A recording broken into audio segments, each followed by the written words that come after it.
Yeah, yeet! Yeet! Okay, my microphone is working. That's good to see. Oh! Hi everyone, my name is Umu and I'm React to the Case channel creator. Hello everyone, I am so happy that Wendy is finally back, and I am the channel's arranger and host of Classical Composer Breaks Down the K. My name's Seiji, and we are going to be watching Milky Way. Oh, yeah, I make classical musicians react, but like I've been saying this for the past 2 years. I'm a jazz musician, so, you know.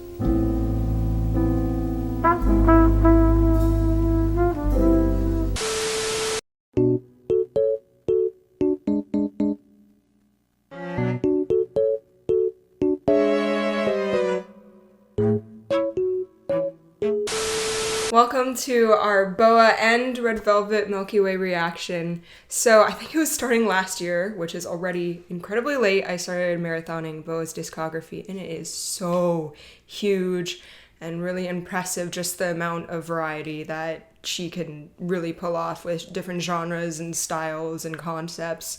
And this song happens to be one that I missed. So we're going to be reacting to Red Velvet's cover of BoA's Milky Way, but first we're going to be listening to BoA's Milky Way. 3, 2, 1.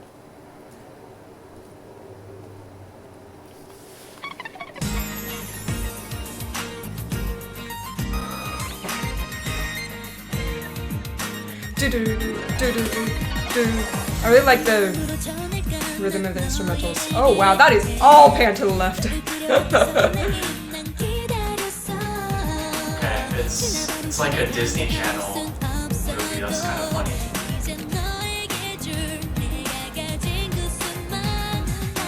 Next phrase. Yeah. Early pop songs, the phrases are so incredibly back to back for each vocal melody.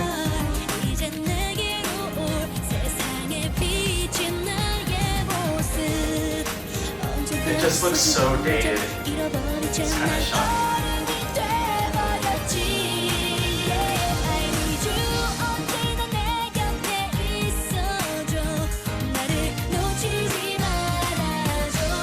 Oh, those hits that lined up with the vocal melody were nice. 2,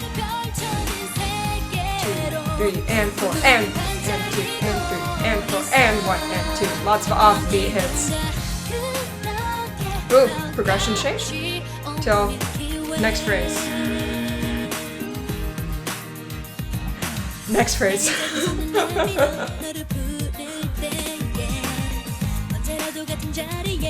It's so sparkly. It paints off the Milky Way vibe. Nice. Lead.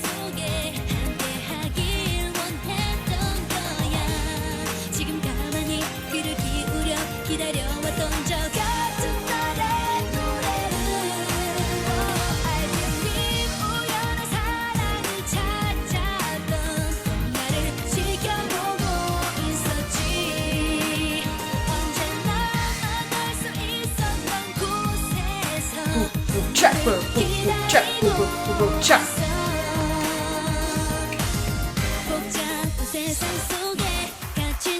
Nice change here for the bridge. Oh! Harmonic shift up. We're gonna change keys.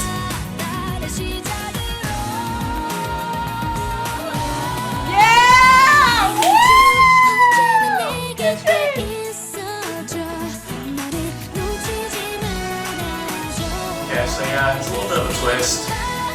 Gets a little bit exciting at the end. It gets brighter.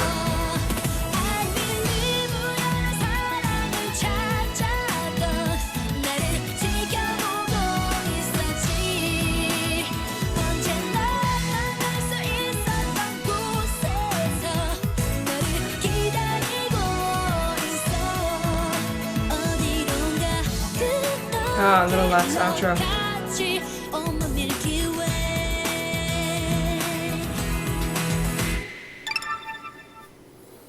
So yeah, it's very, like, mid-second generation. That was nice. That's cotton candy. This song is cotton candy to me. There's a lot that you could potentially do with it. I feel like you can pretty much take the melody and go in a lot of different directions in terms of reharmonizing it, because like it's not attached to really like memorable or specific. I mean, obviously it did go with particular chords, but it's not attached to really memorable ones. So it's not like you need to preserve those, or it's like there's not a really memorable bass line that you need to keep intact for it to sound recognizably like the song. So I guess the first thing that kind of came to mind is that intro. It reminded me a little bit of some of the gospel songs that I used to play in church. Sometimes they have an intro like that to kind of get everyone going.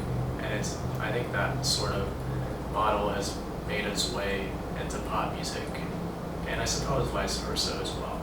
There was lots of layers of instrumentals that, I mean, the mixing for this isn't that clear, but you could tell that I think there was some synths doing some fun boopy boop boop boop boop stuff, and then there was also string line that was definitely in the back there, and the percussion groove was nice, and the syncopated hits were nice, and I can definitely see going into the Red Velvet arrangement that there's lots of room to explore with adding on harmonies to the vocal melody, because there was, I believe, no vocal harmony at all. It was always BoA'S clear solo voice throughout the entire track, and once in a while I think the synth would land like a third interval above her voice, which kind of sounded like, you know, it was meant to be that way, so it would sound like they would have harmony, but you know, it was a synth, not a voice. The original song is already really, really solid for its time. Early 2000 songs tend to have a lot of looping, like once you have percussion, you keep it in for the rest of the song. When you have a progression, you keep it in for the rest of the song. There's lots of vocal melodies that repeat over and over and over so that it can be the catchiest can be. You know, that's what pop music is. I believe I've seen that Kenzie arranged this, so that's good. I mean, she's done such a huge amount. I mean, she's done lyrics, composing, arranging for a bunch of SM songs. She's one of the most consistently appearing SM sort of behind-the-scenes people, I guess. She's not an idol, but she's really frequently part of SM songs, so that should be really good. 3, 2, 1.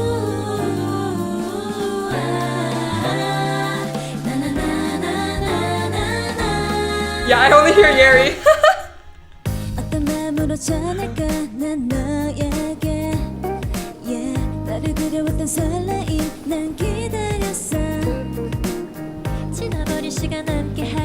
Okay, so it's not heavily vocally harmonized throughout the whole thing. I wonder if that's gonna be like a post-chorus thing.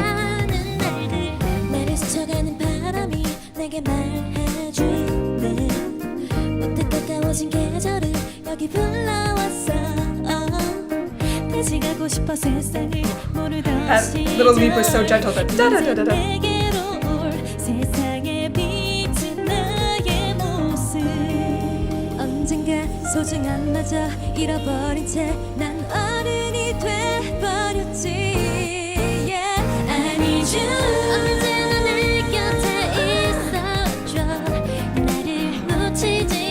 Joyce Tammer stand up very nicely. Nice! It's honestly more similar to like a smooth jazz type of sound. Got the backbeat. Jazz guitarist, kind of what was popular in the 90s and 2000s. Yep, post-chorus.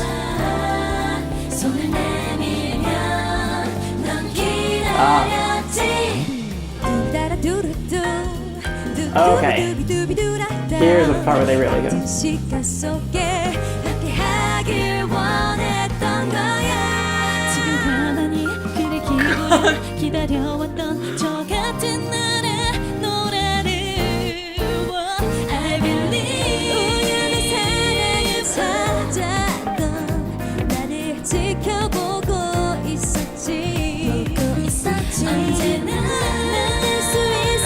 So that's kind of a cool modern trick, is you have the melody double with the bass line.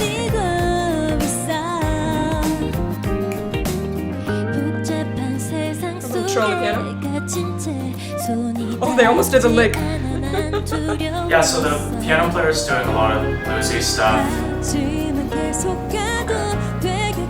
So that was a gospel trick to transition there.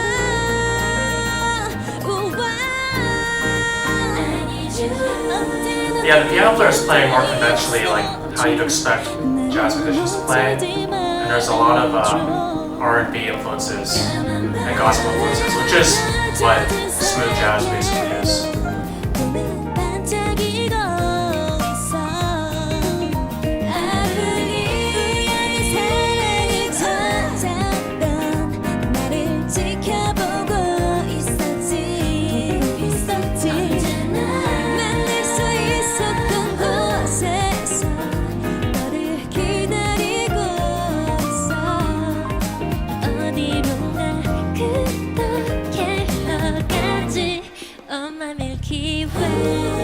Yeah, ending nicely.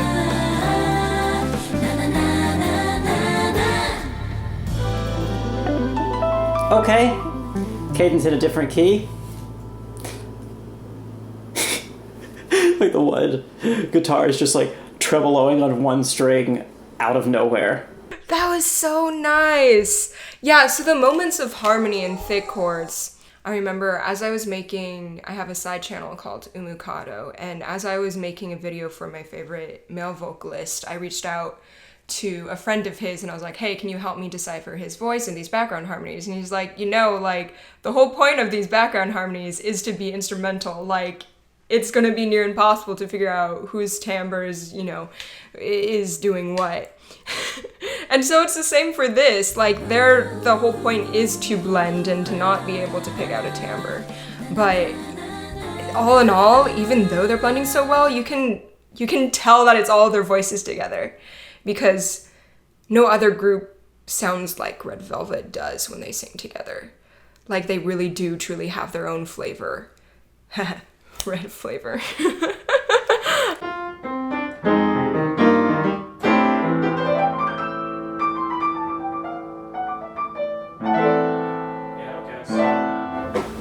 That actually was pretty neat. So they ended on, the song's in like E flat, and then they end on A minor. So that's kind of interesting. I guess it's a tritone relationship, I guess. But yeah, a lot of times in jazz you'll end on a chord like that because it's a lot more colorful. And since it's in E flat, A minor is pretty different from E flat, as you can tell. So it makes it more interesting. So in general, I like this song a lot. I thought it was very cool, and it's kind of going along the lines of what the modern jazz choir does. It's a pretty unique sound. Obviously there's 5 people in this group, and what they're doing is they're playing a lot denser chords. It's not SATB like you typically see, and you can add more extensions. And so that's how you get this more colorful sound. So yeah, it's a sort of jazz sound. I wouldn't necessarily call it a jazz sound. It's probably more along the lines of smooth jazz, which was popular in the 90s and 2000s. It has a lot of R&B influence. A jazz person wouldn't call it jazz, probably. The things that stood out to me, obviously there's some rhythm guitar in the beginning. There's a little bit of a swing feel going on as well in portions with the drummer going on the hi-hat. You hear the jazz guitar sound, which is a more open sound without effects. They're kind of noodling the whole time, and you also hear rhythm guitar going on to add texture. So those are all things that are pretty common in smooth jazz. And then you have moments where you have the outages to swing and kind of the roots. So you get the drummer playing a swing beat, and I mean, I'll be honest, I'm not a huge fan of it.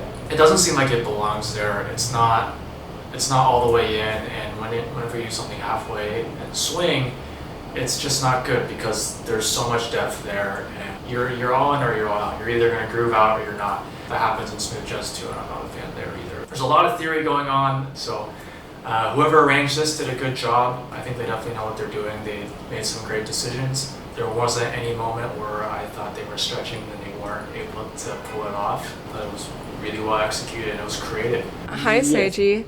What's that? Hi, jazz musician. It doesn't really flow as good, I'm starting to realize. What doesn't? JMR. Yeah. So Sean, you're figuring out the harmony of the vocal motif that comes back, right? Yeah, I've been trying to get that. What I have so far is A flat major 9, G dominant of some sort. I'm not sure exactly which extensions are on there. I guess C9, but the melody is also starting on this sus4, or just I guess on this 4. And then I think the next one I was guessing was A7 over D. Not super confident in that. A minor 7 over D. And then a few moments later. Let's translate this into non-musician talk. So basically, this whole time we were talking about the intro and outro, thickly harmonized part, and what we mean by all these chord gibberish things is that thick chords. And what we mean by thick chords, we mean extensions. And what we mean by extensions, we mean like if you play a certain amount of notes, there's like the thing as like a triad, and then there's the thing as a 7th chord, and then the thing as a 9 chord, and then when you keep building up past 9, that's what we call extensions. And then jazz, basically. To summarize all of it, jazz. That's what we're talking about. Just moving around with no real classical rules attached, and it gives this lively floral feeling almost. And I think Seiji, I don't think we explained this to you before we dived in, but basically BoA is a solo artist under SM Entertainment who jump-started a lot of how girl groups sound like in K-pop and maybe even groups in general. She was like one of the OG artists. And so this is her 20th year in the music industry. And so a bunch of SM Entertainment artists are remaking her songs. And so what I've been really impressed by so far with all the remakes is that they truly do stand on their own as a song. It isn't just a plain cover, it's a true remake where the original song is so stand out in its own way, and then so is a remake. And it's just amazing to see these like two very solid and almost like very, very different songs back to back, because they didn't even modulate in this song. Yeah. I was so surprised by that. Yeah, I like that they didn't do that, because I think it felt a little bit forced in the original, and here they had good stuff going on, and they didn't need a sort of cheap trick to try to make it exciting in the final chorus. I did like there's that one spot in the original song where it does plane down a chord in the bridge, right? And then I think they kept that one bit in the cover, which was just a nice little homage to that moment, but that sort of fits more of the aesthetic of this cover. Sean, were there any other moments that you wanted to talk about? I did like in the second verse where they should sort of replace the second verse with this extrapolation from that post-chorus / intro music, where it kept the more extended and chromatic harmonies, it seemed like, and just added Wendy scatting a new line over it. I wish they would have done built on that more in the bridge. Yeah, like I understand, like there's a we want more. There's a limit to how much you can put that in, like the second verse, without just overbalancing it. But like since SM does long bridges so much anyway, I felt like it would have been kind of nice to just like add that as a new maybe 8 bars of that as a new section in the bridge. That was what I was. Yeah, like. Yeah. I wanted them to build on that more. Yeah, scatting's also really hard, so... Oh, Wendy can do it. It's really hard, because what's really important with that is that you have to really understand jazz phrasing in order to pull it off. Because what it is it's kind of like in classical music when you're singing the melody, you can tell who actually did their homework, right? Oh, yeah. Because the phrasing and things like that, where the line resolves, where it goes up, and dynamics and intensity. The same things with jazz. You have those same dynamic contrasts that you need to hit, but you also need to get the groove and the phrasing correct. Gotcha. And the way you do that is there's a bunch of syllables that you can use, and at the end of the day, also groove is really hard to get for jazz musicians to really understand it. So she had a pretty tough gig to do. So maybe I don't know. I don't want to extrapolate that. Maybe they were trying to keep it shorter. I thought she did fine. It's a tough thing to do. So overall, this is so nice to listen to, both the original song and the Red Velvet remake. So good to have Wendy back. Looking forward to if they ever do decide to do a lot more jazz and explore, jazz scatting and all that stuff. I know Wendy could pull it off, and I'm sure, some of the other members can do that too. I thought their performances were all super strong. Yeah. Vocally. So, yay! Thank you so much to the Thank you so much to the Riffin Loves who came to watch with us. What was that? The Riffin Loves! Thanks so much for watching, everyone. Hope you all are staying safe and treating yourselves well, and we'll see you in the next video. Alright, see ya.